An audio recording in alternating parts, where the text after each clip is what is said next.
say this is a big rich town. I just come from the poorest part. Bright lights, city lights, I gotta make it, this is where it goes down. I just happen to come apart. Legal or illegal, baby, I gotta make it. What's up, everyone? Welcome to another episode of Power After Hours, your favorite Power podcast. On this side, you got Jeff J. On the other side, you got Krissy Bree. And we're here to review the mid-season finale of Power Book 2 Ghost Season 1, Episode 5, The Gift of the Magi. Krissy, what's going on?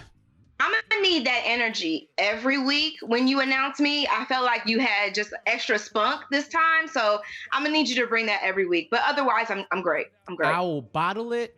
I will store it. I'll put it in the butter container, just like we have everything else. It won't be rice. It'll just be that energy that I will pop open. Then Haitians keep everything in them containers. It don't ever be what you think it's supposed to be. Low key, I think that's where they keep all the money they be lying about they don't have. Facts. That would be the first place that I would look for sure. But Facts. Yeah, and I say mid-season finale because we found out at the end of the episode, Power will be back in December. So for those who are wondering why it's taking this long, when they were filming, they got 5 episodes completed, clearly, right? And I think they got parts of 6 and 7, because usually with Power, what they do, they'll shoot the whole season, then they'll come back for reshoots and touch it up and get to like the final episodes and then put a bow on it, and then they're ready to publish. But because of COVID, because of the pandemic, because of quarantine, they had to shut down in March when they were getting ready to finish. I think they probably had another month or so of filming before then, give or take. But they're filming right now. Like as of now, they're finishing up the rest of the season. I believe the actress that plays Diana was saying that they were like done with episode 8 and they were getting through the rest of it. So, you know, they're putting the final touches and giving themselves time for post-production and all of that so that they're able to have it set for us. So you're gonna have to wait. Yeah, I mean, we're actually kind of lucky that we even got the first 5 episodes to begin with, because with COVID, they really could have just suspended this whole ordeal and waited until they had everything ready to go and released it, I think. So, I mean, the fact that we even got 5 episodes out of it, I'm good. Yeah, and there's a lot of other shows that got disrupted. I mean, many shows got disrupted because of COVID. And her name is Latoya Tonadeo. That's who Diana from Ghost is. I could think about all of the CW shows, all the CW superhero shows had to effectively cut their season. The Flash specifically, they usually shoot 21 episodes. They stopped at 18 so that they'll probably use the other 3 to transition and then tack on to the next season in 2021. So a lot of shows got disrupted like that. So like you said, we are lucky that we got those 5 episodes, at least the 5 episodes locked in. Shoot, I think Billions did something similar, where there was like the first episodes, and then they're on break now, and then they're gonna come. I believe they're gonna come back and film the rest or whatever. So a lot of shows have been dealing with it, but we've already been taught that Power has mid-season finales. They usually do already that. Invested. We know. So if you've been around for a while, it doesn't throw you off. What throws you off is the 2 months we're gonna have to wait. Usually it's 2 weeks. Wasn't it last year when we had to wait until like the final season? They gave us a pretty long wait with that too. I feel like it went into the new year and we were all like, January, like we got upset. Yeah, because I'm used to it with Power at this point. December is really not that bad. Right, and I remember that because that was when Ghost got shot, and then they took us into the new year, and I'm laughing because they could have finished in December, but I know Stars wanted to get that subscription money for another month before they go over. You mentioned that. I was mad as hell about that. Had to tack on that extra $8 again in the new year. Hey, business. Go playing us. Come on now. Business. They tried to play. Yeah, I'm going to be the first one to admit the only reason I have Stars is for power. That's it. Well, now for me, it's power in P Valley. I don't know if you've watched P Valley. That, bro. I couldn't get into it. Try to get like by P Valley. It was surprisingly good because I kind of, the timeline made me stumble into it because I saw people talking about it and I was like, am I sleeping? And I watched it and I was like, oh, this is good. Like it's good enough that if you have the Star subscription as of now, that you go and watch it like while you're waiting. I would recommend just check it out and see what y'all think. I thought it was solid. I'll try again. Yeah. So the gift of the Magi, we keep the titles of the episodes and the books that they're related to. This is a book that the Tariq's class, what's the name of his course again? Canonical Studies. I hate that name, by the way. I can never say it. Right. So the gift of the Magi by O. Henry, right? Yeah. And the basis for the book, if you for those of you who know of Christianity or whatever, the Magi were also the three wise men who visited Jesus when he was born and brought him 3 gifts of gold, frankincense, and myrrh, right? And just reading up on, shout out to eNotes about the general premise of the book. It doesn't simply allude to the original Magi. It refers to Jim and Della Young, who are the main characters in the book. They are in essence the Magi of the book. And this is something that Tariq brings up in the term paper that he has to write.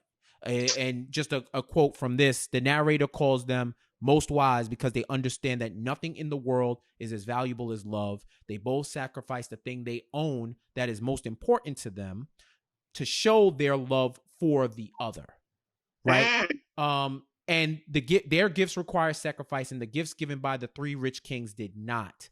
That makes Jim and Della the real Magi. So that's what I guess the theme of the book. And he speaks about that. And when you think about that sacrifice that he's talking about, for someone you love, you sacrifice what's most important. This is the main relationship with Tasha and Tariq right now. Yeah. Tasha's sacrificing her freedom for Tariq, and Tariq is sacrificing his freedom in a sense. And we were speaking about this last week, but she's sacrificing her literal freedom to not be in jail, to not be incarcerated. He's sacrificing his freedom as to be a kid, to go to school and live a regular life, the life that he thought he was leading before he found out that his parents were drug dealers and involved in all this stuff. And now he's been put in a position where he's doing all this selling to keep to ensure that his mom is getting her freedom.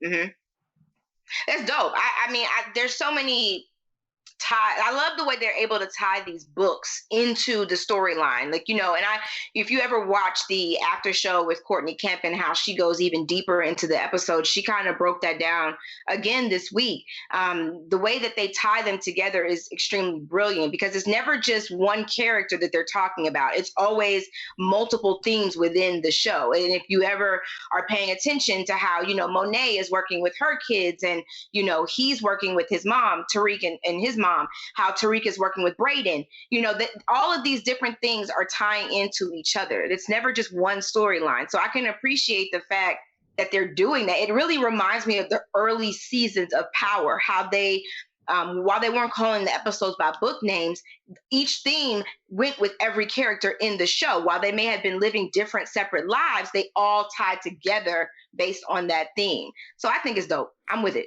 Yeah, that if it's one thing, shout out to Black Lightning. If it's one thing that I appreciate is short and to the point episode title names where I don't have to 407 years ago, our nation brought forth our fathers forth on this continent. You know what I'm saying? Bro, I was like, yo, why I gotta read Psalms 1:3-15 and stuff. I can't do it. Why your episode titles whole chapters of the Bible, bro? What are we actually doing? What are we doing with life right now? But they don't even know. That we carry that sacrifice further, right? they're having that conversation where if Tamika takes the stand, Tariq, for all intents and purposes, is going to get outed as the killer. Saxe knows it, which is why he's trying to, because him and Tariq still have that tenuous relationship where no one wants to go to jail. No one wants the secrets of book 1 to blow up in their face. Everyone's trying to live a new life. Saxe has been put in a lose-lose proposition based on politics, and Tariq based on his circumstance. So, you know, Tamika's even telling Saxe, like, you're the U.S. attorney. You can drop this case. Like, you know what it's going to be. You could drop this case. But he can't because of the political pressure and even the home pressure that he has from his family that we saw. That Uncle Nancy, like, you know, he's trying to break all types of things against him. He's also a horrible lawyer, but he's trying to break all of that against him.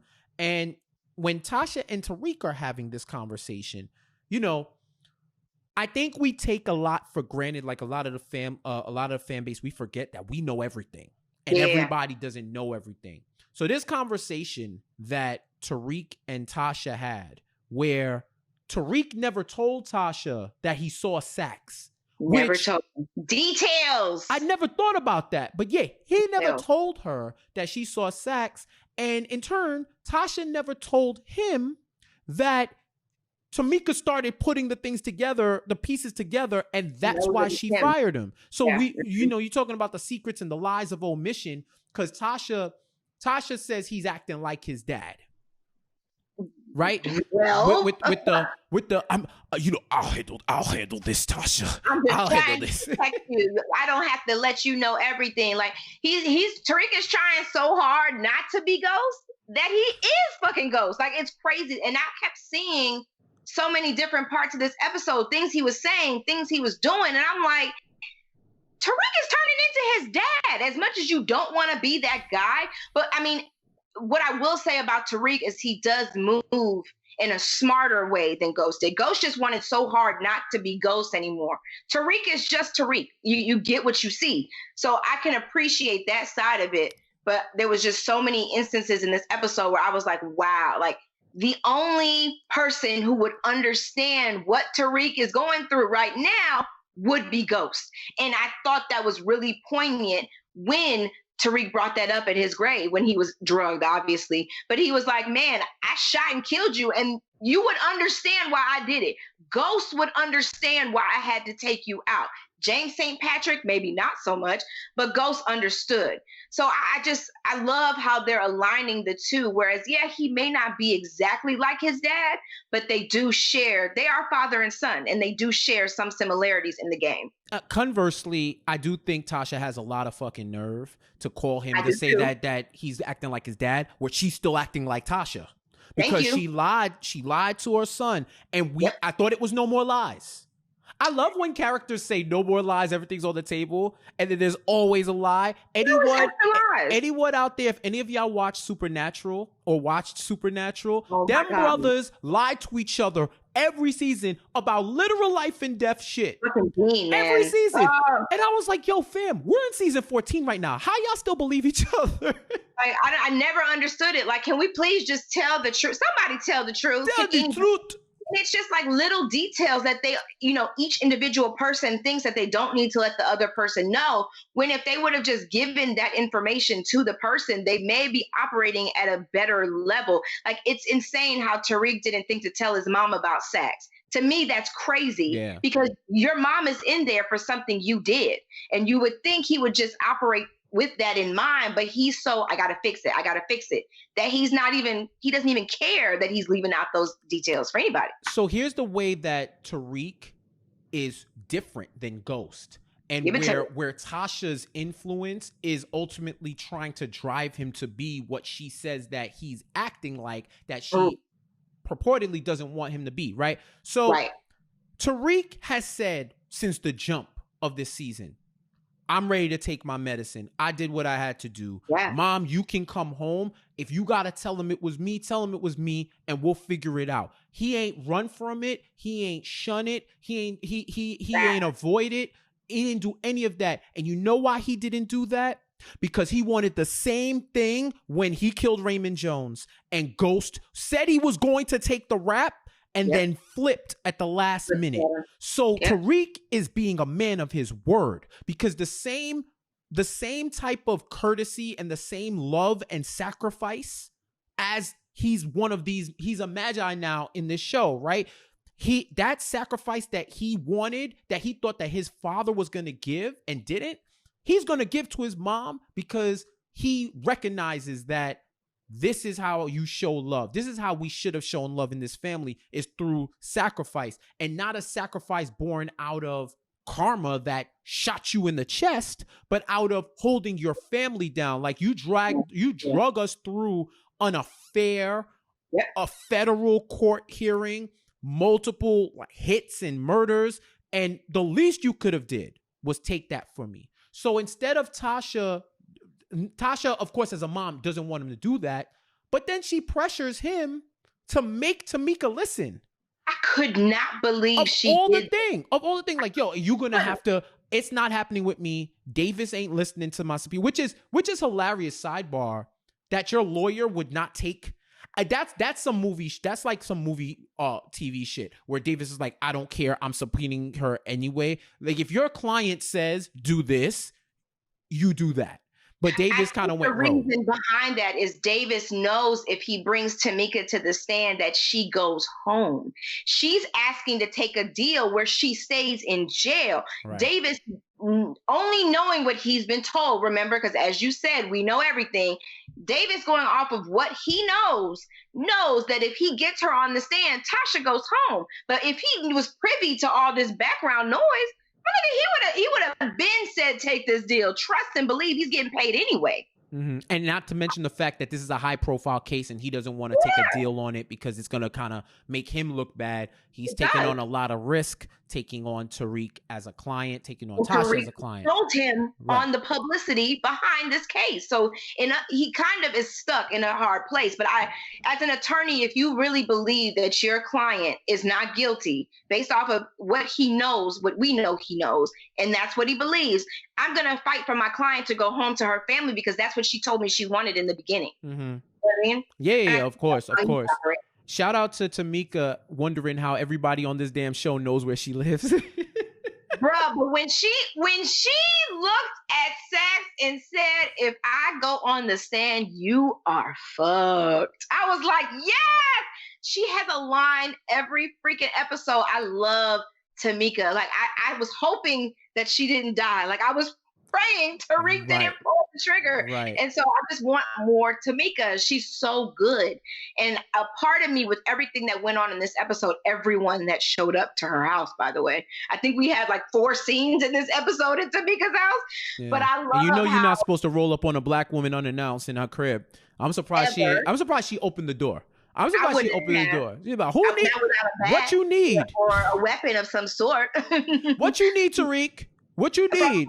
From the top floor. What you need? Right. Out the window. Why you not in school? They ask you bad questions, but you like, but fam, I'm here. Like, can I come inside? No, you can't. Why are you interrogating me? It's cold outside. Why are you interrogating me? Because you can see the smoke coming out of the mouth, poor thing.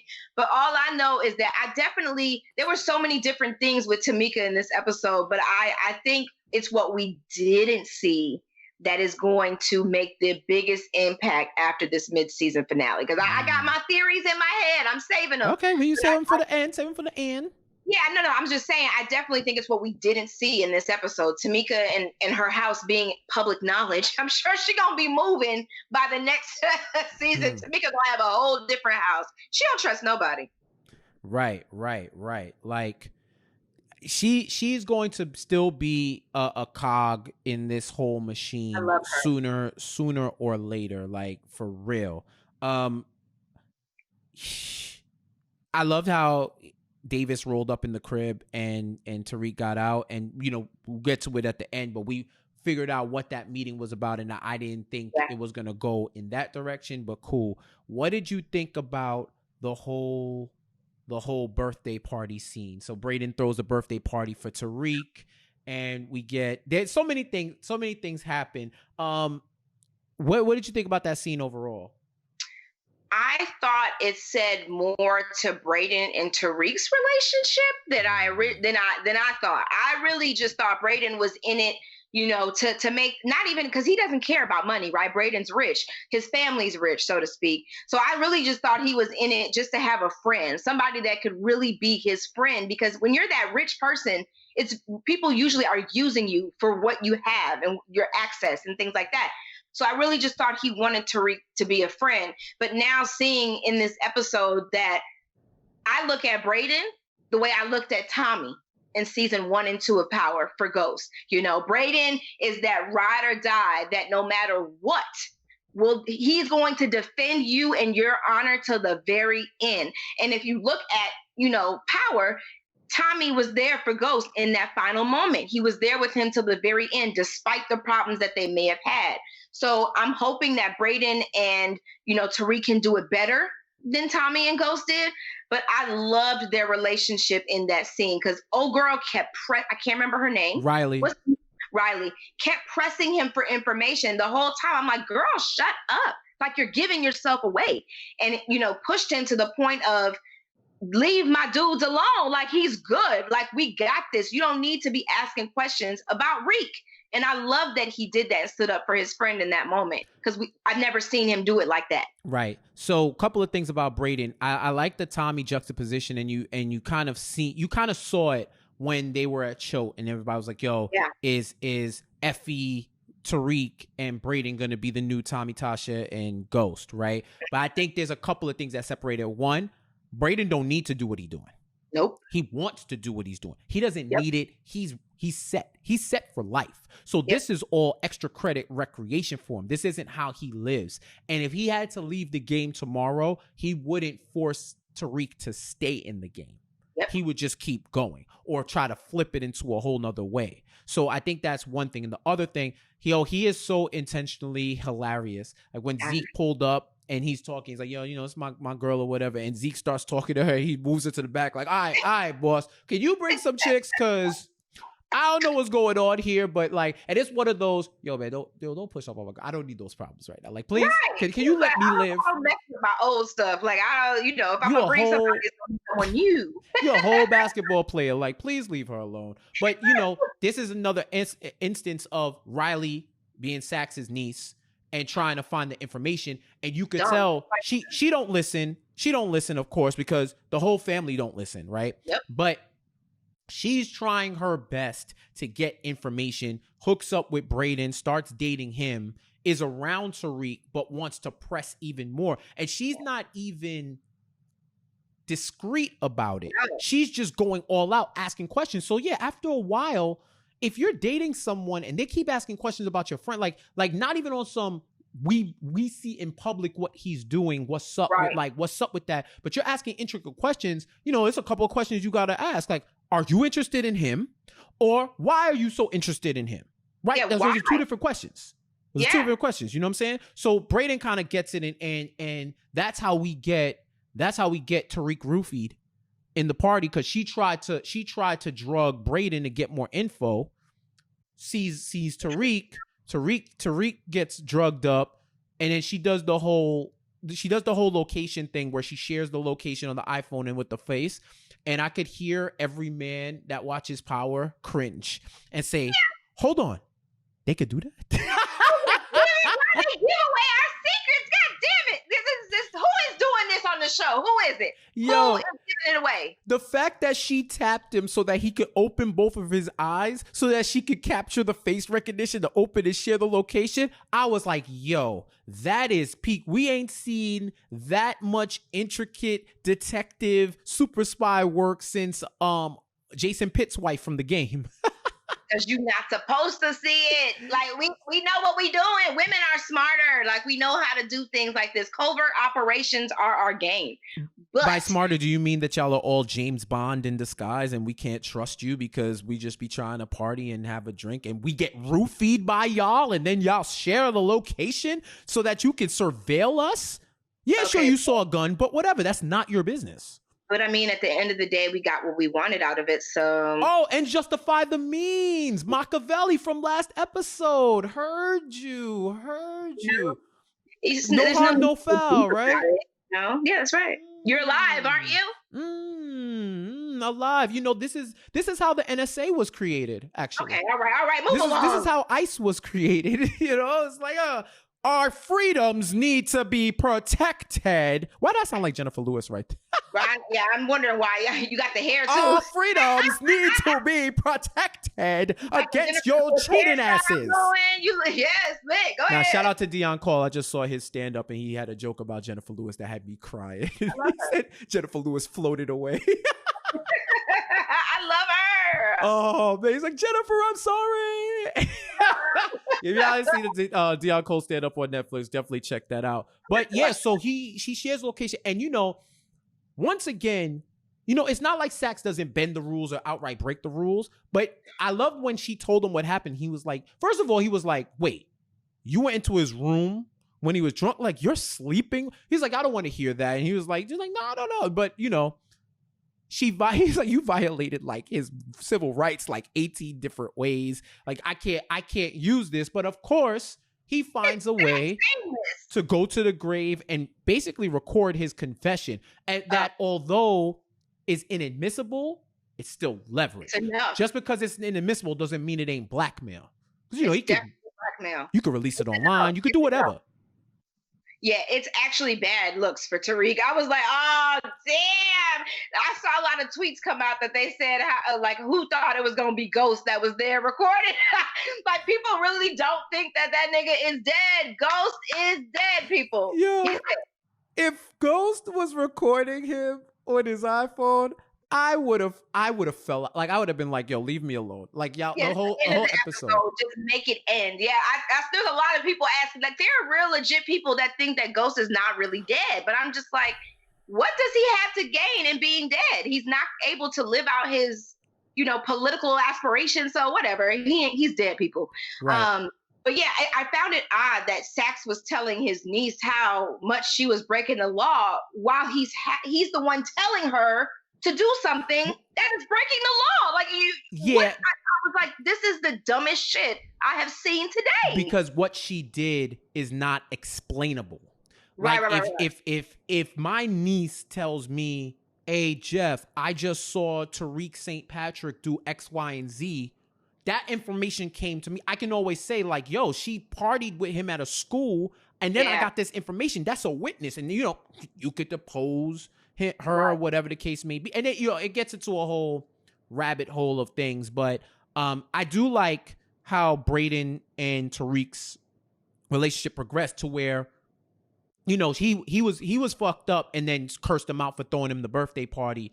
And, you know, afterwards they have that conversation where he's like, yo, how can I protect you if I don't even know what's going on? You want to keep me out of it. Fucking conversation I have seen in a hot ass. I love Brayden. I fucking love Brayden.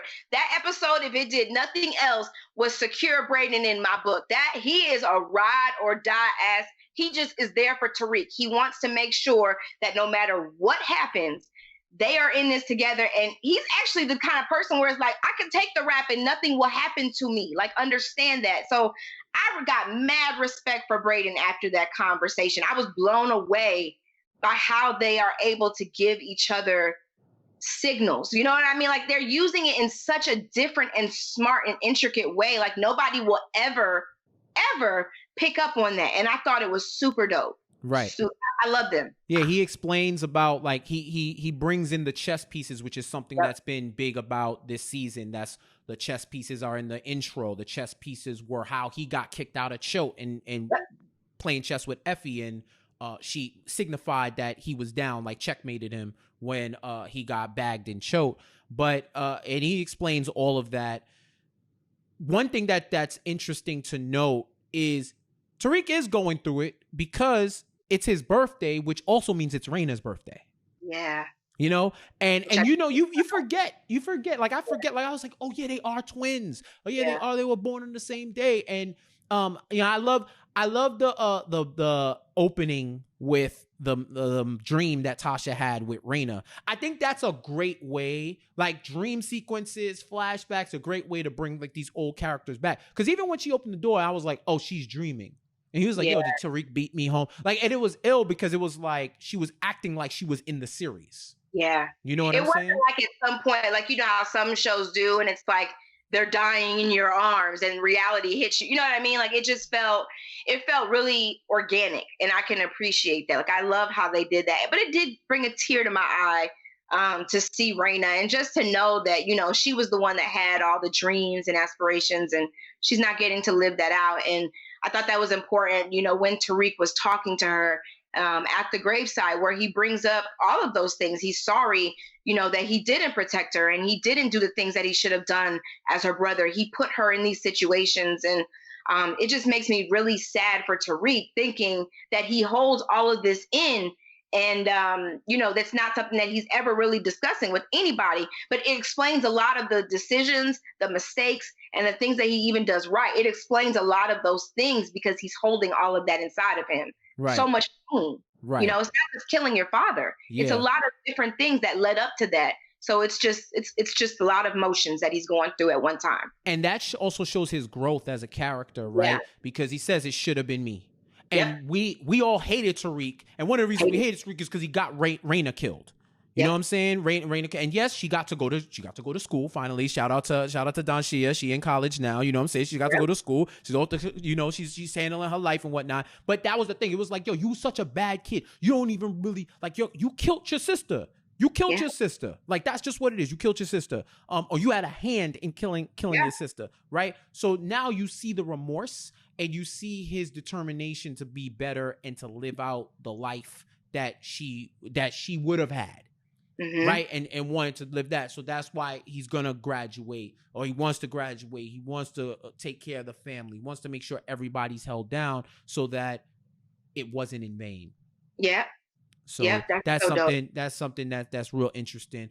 Shout out, you know what I'm saying? Once again, we see how options work in Power Book 2 Ghost. You know what I'm saying? Lauren rolls up on him and Diana, and you know, he chose to roll off with Lauren. You know what I'm saying? We're doing this again? No, we're not. I'm just saying shout out to options. Just shout out to what options can afford you, right? But I do think in all seriousness, I can't look at your screen. In all seriousness, you can tell that Tariq knows the game that's being played with him, with Monet and Diana. So he's like, okay, you're my business associate's sister. Yay, we kissed or whatever, but this is what I got going on up here. Yeah. You know, it's and you even so how he introduces Diana to Lauren, woo, dumb triggers must have went off when people were watching. It's like, yo, this is Zeke's little cousin. This is Zeke's little cousin. She was like, you know, when women hit that half body roll, that's like, I know you did. That's when you know it's a problem. She was like, and then had the nerve to put his arm around Lauren and just walk away, like she's just looking for her brother. So, oh yeah, that's not my business. Because once again, he's a single guy at college, and you know, Lauren talking to him, and it's funny because Lauren is talking to him, and you know, he starts talking to her while he's like on the cusp of hitting his Zendaya euphoria high and shit, and he, you know, he's talking to her. He's like, yo, you know, that bum you dating in DC, he's straight dirty macking, 100% dirty macking, and she's kind of like, you know, I can't, you know, I don't want to do it, and he knocks out, right? And while Diana's like, I think Diana's more mad that she's not getting the job done that Monet wanted her to. Then it is probably a little bit of what's the word? Not annoying, a part annoyance, but part like, I can't believe, like offense. Like she was offended. Like, what the fuck you mean? Little cousin, like you see me, I came in, because she shut down all the chicks that was trying to talk to Tariq so that she could have time to him. And then when she saw Lauren, she was like, oh, I got, you know, this is comp. Like this is comp because I might want to do something with Tariq. Yeah. And this is comp because I'm competing for his attention to try to divert his attention so I could find out what's going on. And all she got out of it was the gun. Yeah, which was dumb. Like as I'm sitting here, as you saying everything, I'm like, she was stupid. But it's like two different things. You know, in the beginning, she really did like Tariq. Like when they met at that, you know, I guess it was like a party for Zeke, the barbecue, whatever it was. You know, she really did. You could tell just by looking at how she was talking to him. She had feelings for him. And then her mom hits her with game. Like, you never think that just because you can give a man some pussy that it's enough. He's looking for somebody he can rely on. She's very torn as for what she's supposed to do. Do you want to make your mom proud, or do you want to potentially find a man that you can actually be with? You know what I mean? I definitely think Tariq and Diana, there's something there. And I think they will explore that at some point. Right. But I'm just not sure how far it can go with Monet lurking. Like, she's obviously playing a game with Tariq, but Tariq is smart enough to know, bitch, I'm smarter than you, like, right now. Like, these little games you're playing, I know what you're trying to do. I've seen it happen with my Uncle Tommy, with my dad, like with Kanan. He's seen every different aspect of the game throughout his life at this point. So there's nothing that she can do that he's not going to realize, except for maybe trying to outsmart him in some way, maybe. Right. But Tariq is just extremely smart. He knew he sent her there. He knew. Like, it's very obvious. It's not it's dumb. But I do think Diana does like him. I think she does, and her feelings were hurt that she couldn't give him what she thought he wanted from her, if that makes sense. Nah, yeah, that definitely makes sense. And, it goes back to what the lessons that Monet is trying to teach her about using her femininity to have the upper hand in a man's world, right? Yep. To use all of your assets, both physical, mental, and emotional, in order to have an advantageous position. She shows that where she blacks out on Ramirez, because she blacks out on Ramirez just to show that I got this under control. Every time you think you have all the answers, she gonna hit you with another question and show him, like, yo, this is how we keep these dudes in check, right? Like, straight up, this is how we keep those dudes in check. And it's like that's what she wants for her. And then when she takes the gun, she's, what are you doing? Like, of course he has a gun. Like, this is her teaching the lessons. That's not something you would take, because of course he has a gun. But now, if he doesn't have a gun, he's going to assume that it was you. So it kind of messes everything up, which is why she brings him over and asks him about, like, yo, why didn't you tell us about XYZ, like the test? Yeah. And you know what I mean? And he gives like that answer. You know what I'm saying? Like, he gives that answer when she asks, who can I trust the most? Which kid can I trust the most? And he was like, me. And she was like, okay. Gave Kate. I love how she gives Kate orders, and Kate be mad at everything. He's mad at everything, because he thinks they're business partners. Y'all ain't Kane. That is your mama. At the end of the day, that's your mama. That's your business mama. Because they ain't your business partner. That's your business mama. Her in front of, I think that Kane has forgotten what role he plays. And I feel like she just has to keep reminding him, because just to be having those conversations in front of Tariq, like, Tariq, yes, he's good at what he does, but you don't need to expose your weaknesses. And I definitely think in this episode, they expose their weaknesses to Tariq. Like, it's almost like it's blatant. You're telling on your mom's business with this cop in front of Tariq. So now he knows what she's doing there. And then Drew is an extreme liability because he is emotional as fuck. He's out there in these streets acting stupid. So it's like there's so many different things that are playing into it. And Tariq is taking a mental note of all of this. And it's just at some point that's going to blow. It's going to blow somewhere. And she respects it because she said he's being discreet. Like he showed loyalty to Drew so that she wouldn't have that connection with him. So it's like, okay, this is the dude that's coming up. I'm gonna show loyalty to Drew because he knows Kane is a hothead. He's seen all these type of dynamics unfold from the whole previous few seasons. So he knows who he can mess with. He knows how to compartmentalize all those relationships. I will say Monet was very hyped to invite him in the family. It just felt a little off. So I don't know what that's about. I definitely think she's playing him. I think that's why I think she has to outsmart him in some way. And I think she's going to let him feel like he's comfortable. And then she's going to figure out how to get more information. So I don't buy that for a second. That whole welcome to the family bullshit, I don't buy it for 1 second. Right. What did you think about the twist at the end where Davis and Saxe are pretty much going to work together? because they have that meeting. They have that meeting at the end where Davis says, I want to, drop the case. I'm getting, Tamika isn't going to testify. I'm pulling back my subpoena. We all know this is when they put all their cards on the table. We know that you had something to do, like you have information that doesn't need to get out. We have information that we don't need to get out. I have Tamika not testifying, so let's just drop it all. Then he pulls the Tariq video where he said, yo, that's inadmissible. And he's like, yo, we're at an impasse then. So like, what's up? And Davis, this everybody's acting out of, this is classic power here, right? Everybody's acting out of their best their self-interest.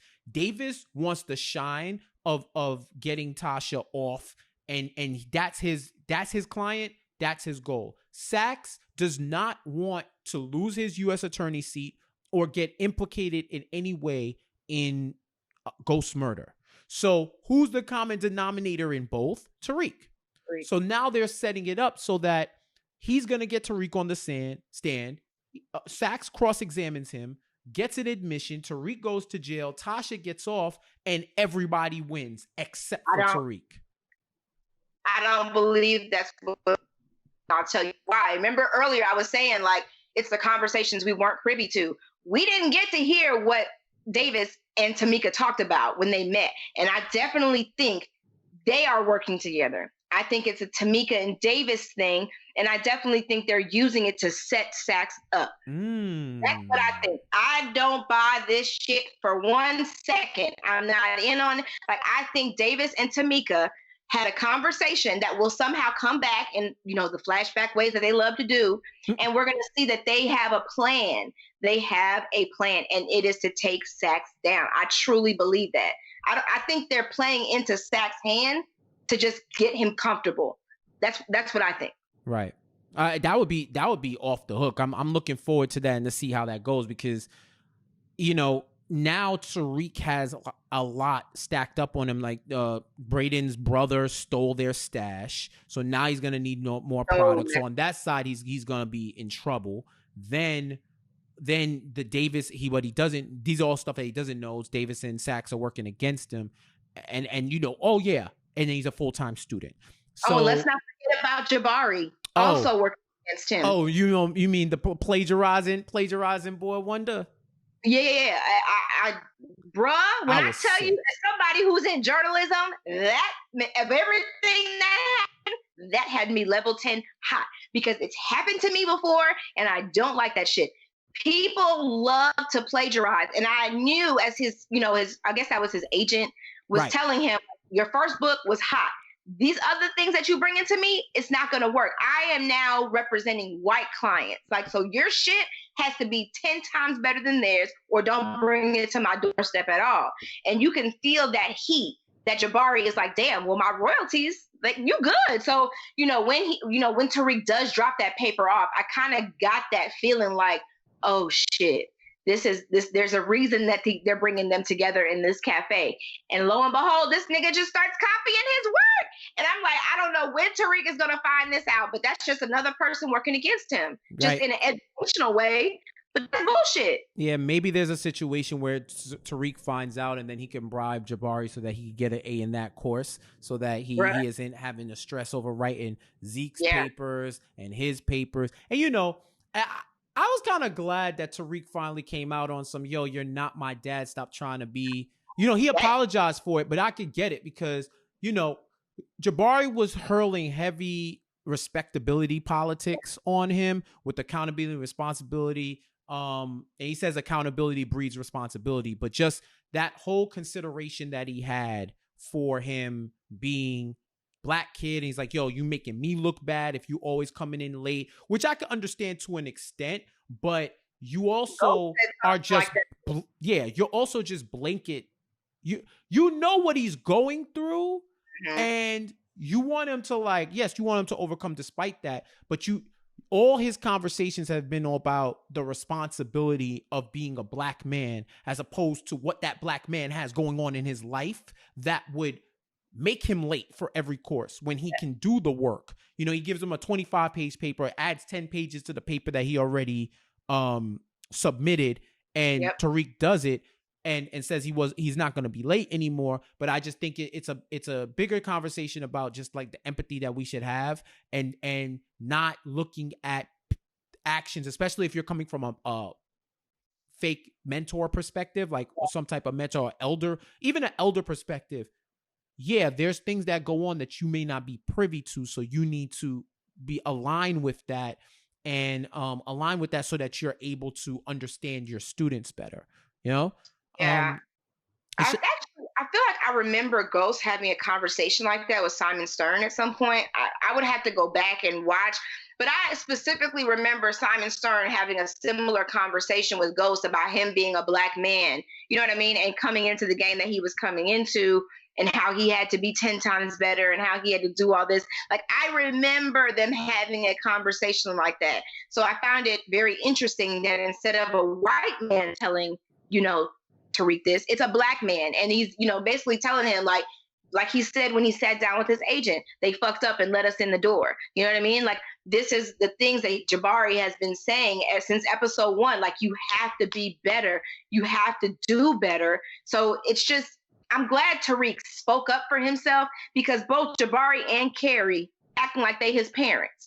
And just this boy has not had even a chance to grieve. He never grieved Raina, and he damn sure ain't grieve his daddy. Right. So I think he did get drugged. That was the realest moment that we've actually seen from Tariq, because he was actually grieving the deaths of 2 people that he loved.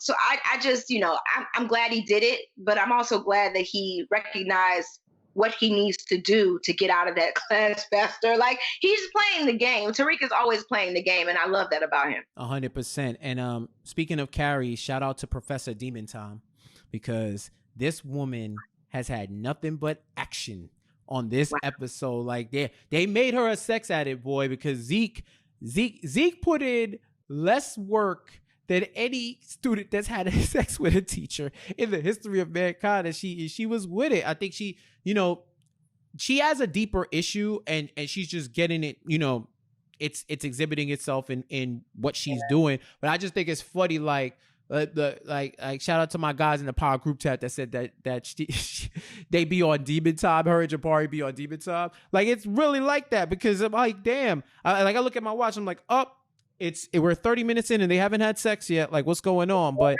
yeah, I wonder if this is going to be a deep-seated issue that persists throughout the episode. But I just thought it was funny. And, I can also say in retrospect, bathroom sex isn't as appealing as people think it is. And it's just, it's a lot.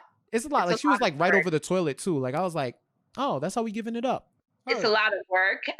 So yeah, I feel what you're saying. There was no drinking involved either. Like, Steak was stone cold sober. She had some wine.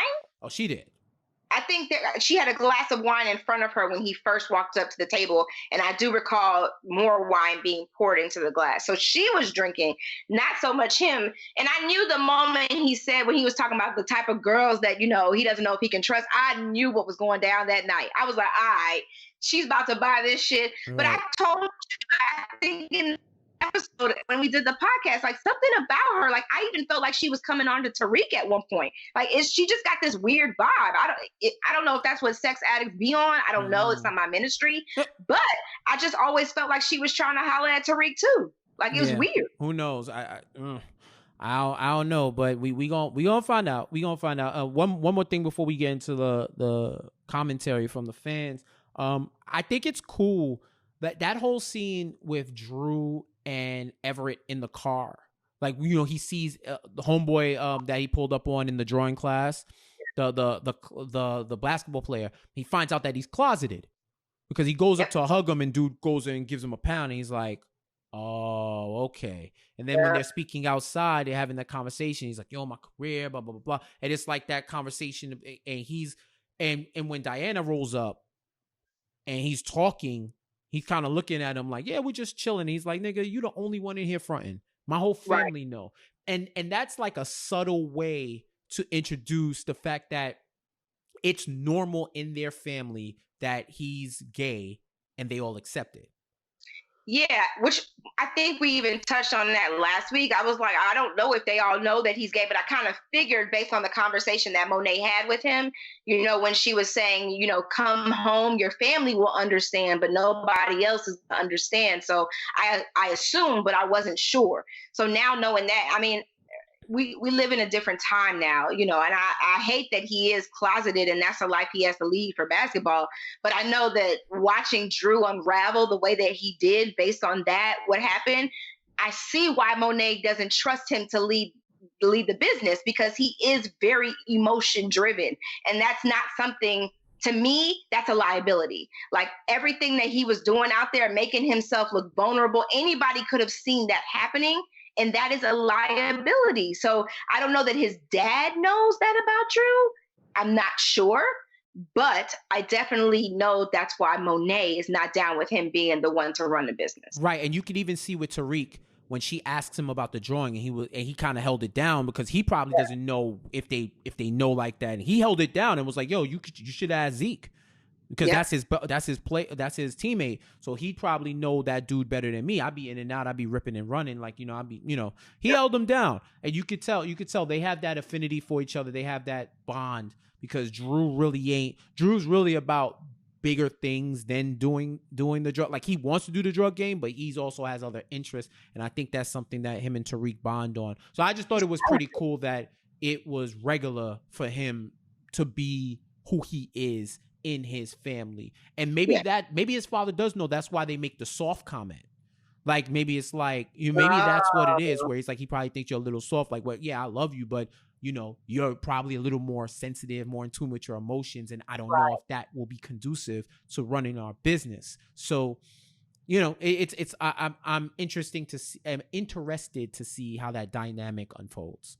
Yeah. It'll be. I'm watching. Like, I'm not going anywhere. All right. So let's get to the commentary out at Power After Hours on Twitter, where we have all of the comments going on for the show. We open it up as soon as midnight hits. As soon as one of us watch, like, yo, we send the thread, and everybody sends in the thread. So let's get to it. Shawnee Lowe, what's up? She goes, "Why is Tasha so dumb all of a sudden? Why are they making us root for Tariq? Please, no more Ghost Raiders."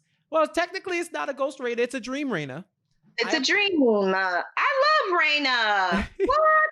I get so sad when I see her. Maybe that's why she's saying no more, because it does bring up emotions. Maybe. I like it. I think it's cool. I think they did that section way better than the Angela drunk ghost. Because that was when we got full Days of Our Lives. We went full Days of Our Lives there. I forgot about that. That was very annoying. You're right. Right. Shout out to Dr. Scott NYC. Is Jabari the broke version of Taye Diggs' character from The Best Man? Can only write nonfiction, not really talented enough to do fiction. Holy shit. Yes. But unless Carrie is his best friend's soon to be wife, right? That's when we go full Taye Diggs. Okay. Yeah. Yep. That's when we go full Best Man, because woo child. That'll be lit though. If they do that, I'm here for it. Michelle, shout out to Grady One Shelly. My 2 cents. Davis is setting Saxe up. He's going to get Tasha and Tariq off. One for the win and the other to take down the U.S. Attorney's Office. I also see Tamika and Paula teaming up to help Tariq. Abso-freaking-lutely. After the way Paula acted last week at Tariq's dorm, I said that there's something there that she wants to help him, and I believe that shit. Just give it time. Hey, y'all might be clairvoyant. I might have to start calling y'all Miss Cleo out here in a second. You know what I mean? I ain't mad at it. Shout out to my guy Julius, my guy Funny Julius, who was asking. He was like, yo. Shout out to you, Chechi, too. Like, he was asking about, yo, is there a podcast that covers the Power universe? It felt like an infomercial. And Chechi was like, yes, Jeff has one. It's called Power After Hours, and he's shouting us out. He's promoting the site. So thank you, Julius. I hope if you're listening, thank you for listening. Thank you for spreading the word. I hope you enjoy. I hope you stay, and you can listen to all previous episodes of our podcast where we cover seasons 2 through 6 of Power and this season. So, this is the type of organic build we like. We love. We love to see it. Shout out to Roz the boss. Jabari reminded you of that super RA in college, sir. Sit down. Yeah, there were a bunch of them. That is like, yo, this is not an after school special. And you are not the kid that's going to get me off the ledge. It is hard. I was an RA in college though. There was good ones. Oh, I was a great RA, first of all. Of course. I was a great RA. Like people, I used to run, my floor was a democratic process floor. And I don't mean it in terms of party. I mean, at one point, I ain't gonna hold you, my floor was run under martial law. I said, y'all police yourselves, and I will be the magistrate if there's a tiebreaker to make. Of course, if there's something where you feel like you're not comfortable talking to people, blah, blah, blah, blah, blah, blah, come talk to me, but solve y'all problems civilly as a people, and if not, then I'll break the tie. That's how it was. And there was a couple of rough semesters. Like, oh man. Yeah, fuck it. I'll tell this story. So we had somebody who was shitting in the shower. I'm sorry? Shitting, defecating in the place where you wash yourself. Because our floor, we had a community bathroom. So like the guys had one and the women had one where you can go in and shower. Like it wasn't individual. We did too. Yeah, we had a community one. So someone had hit me one day and was like, yo, Jeff, they shitting in the shower. I'm like, nah. I'm like, all right, yo, stop. I don't got time, bro. Like, I'm taking 18 credits. You gotta relax. Like, nah. Like, I'm dead ass. They shitting in the shower, bro. Jeff was like, I went in the shower. Go. Oh, I was fed up. I went in the shower. I saw shit in the shower. Who does that? Yo, I wish you would have saw my face. I left the bathroom. I came back. I rubbed my eyes. I was like, I paused for a second. I breathed. I took a breath. You got Haitian. I said, the Haitian gotta come out at that point. Niggas really shitting in the shower? Yeah. I said, okay, you know what? This was before being a Karen was being a Karen. Yeah. Called up my RD, the director, the person who runs the building. I was like, yo, I forgot my man's name. Let's say Scott. I was like, yo, Scott, they shitting in the shower, bro. And he said, what? I said, bro, they shitting in the shower. What we gonna do about it? Because at this point, like, this is when you figure out what the fine rules and all of those are. Because I never cared, because I'm not finding nobody. But then I was like, what we gonna do? So we called the floor meeting, put up signs, and my RD came in and was like, yo, this is unacceptable behavior. Y'all shitting in the shower. If this happens again, the whole floor is getting fined. Men and women. Because it was in the men's bathroom. Yup. Whole floor, because y'all all complicit. And guess who's the only one who's not getting fined? I'm like, y'all better treat this shit like it's Among Us, that game, and you better call out who the imposter is, because say something. Shitting in the shop. Like, I was like, yo, and I know some of y'all come from places that got money. Like, y'all really shitting in it. Like, this is what it is. Like, what type of drugs was you on that you shitting in the shower? I can't even, like, my brain can't even wrap around that. Like, it doesn't even make sense for somebody to do that. Right. What you leaning over, like, bruh, I don't even want to know. 100%. But it doesn't make sense. I would have gone ape shit. Ape. Yeah. Winter is Aria_Stark_TX. What's up? The location sharing thing. Is Saxe going to get his niece killed? Wouldn't be the first person his office got killed. Would not. There's actually a long list of people. There is a list. Saxe ain't shit, and putting her in that position as like it's bound something's gonna happen to her. Whether she's at a party and that older brother of Brayden's gets a hand to her, I don't know. But something's gonna happen to her, and it's gonna be because of sex. Trust me. And finally, we got something special. So, Power Book 2 was doing a question and answer with Michael Rainey Jr. about the show and asking questions, and he was kind enough to answer our question, which was, what's the biggest difference between Power Tariq and Power Book Tariq? And I think we talked about it a little bit here. He kind of confirmed it. Here's what he said. I would say, well, now he's growing up. You know, he's making decisions for his family now. You know, he's not just acting off of being upset at his family. So I feel like he's just growing up. He's becoming a man now, and he's taking those responsibilities. So that's definitely the biggest difference. You know, he's smarter, he's working harder, and he's in a tougher position, obviously, too. So he definitely is forced to grow up and make smarter decisions. So yeah, this is what Michael Rainey said. What did you think about that? What did you think about? Do you co-sign? Do you agree?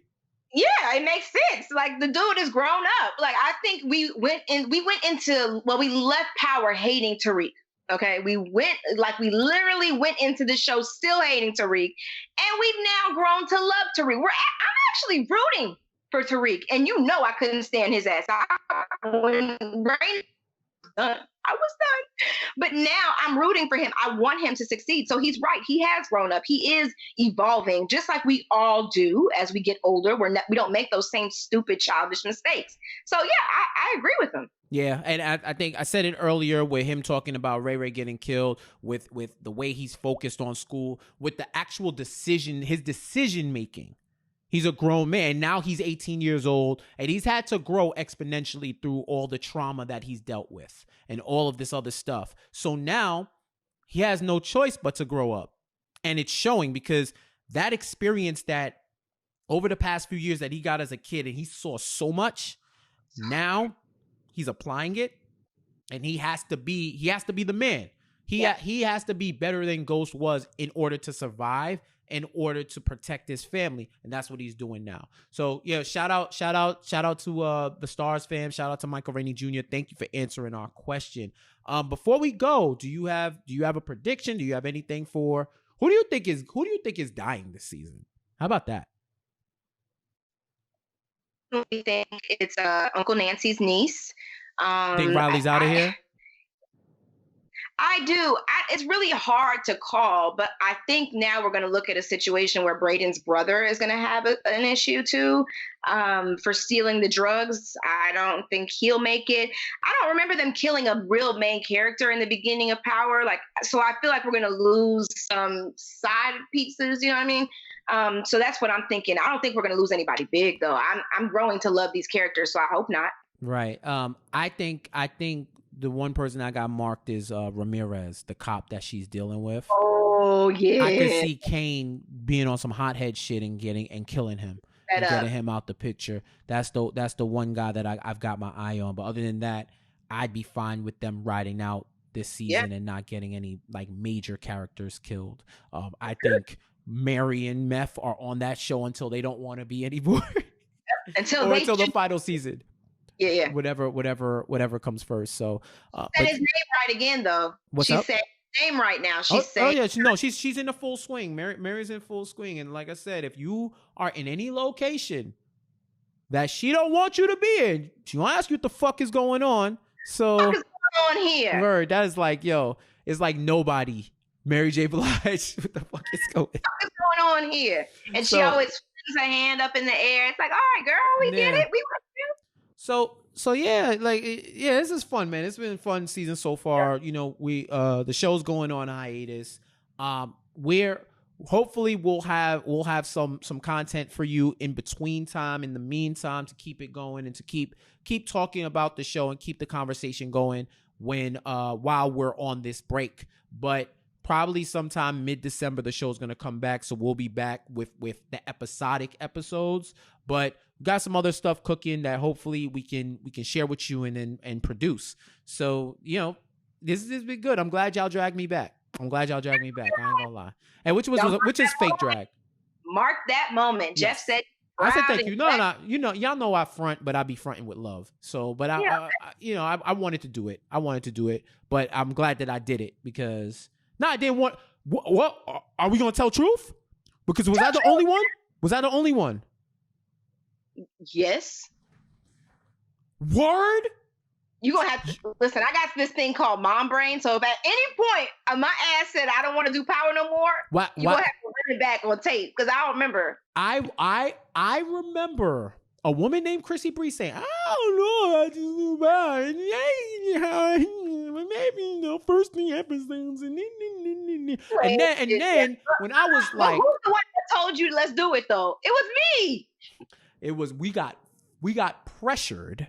Did by y'all, the Power TV fans. Source he it was feet on neck. It was feet on neck. It riled up y'all damn people. But I'm glad, man, because it shows that y'all listen and y'all care. And the one thing I would ask as we wrap up, share this. If you know someone who watches Power and likes talking about it, arguing, or just breaking down the show, share it with us. We fans too, so we talk about the show. We love the show, and even if it's something that we don't like, we keep it real. So share this with somebody. Like pass the message of Power After Hours to your friends, to your family, to anybody that who watch Power. That's the best way that you could replay us, because positive reinforcement of what we're doing is cool, because we're gonna keep doing this even if one person listened to it. We have it fun, but it's great to have the engaged community. And you can find us on Power After Hours at Power After Hours on Twitter.